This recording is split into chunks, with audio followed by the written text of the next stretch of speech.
નમસ્કાર, આપ જોઈ રહ્યા છો સ્પાર્ક ટુડે ન્યૂઝ।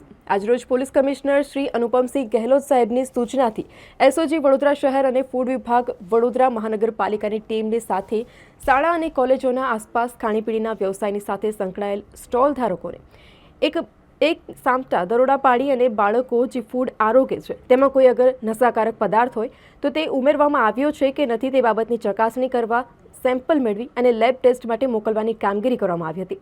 ત્યારે બેસિલ સ્કૂલ બહારની ખાતે હાઇજેનિક ફૂડની દુકાનો હોય, ફૂડ સેફટી અને એસઓજી ટીમ સાથે મળી ત્યાં પણ તપાસ હાથ ધરવામાં આવી છે।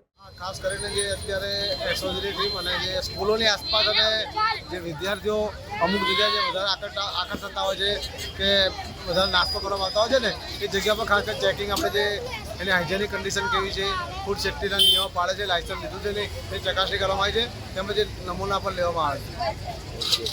આ કામગીરી બીજે ક્યાં ક્યાં કરવામાં આવી રહી છે? ખાસ કરીને 4 ટીમો છે આજે બરોડા સિટીમાં, સવારે પણ 4 અને સાંજે પણ 4 ટીમો અલગ અલગ વિસ્તારમાં 3 જગ્યાએ કાર્યવાહી કરી રહી છે। શું નામ આપનું? જીતેન્દ્ર ગોહિલ।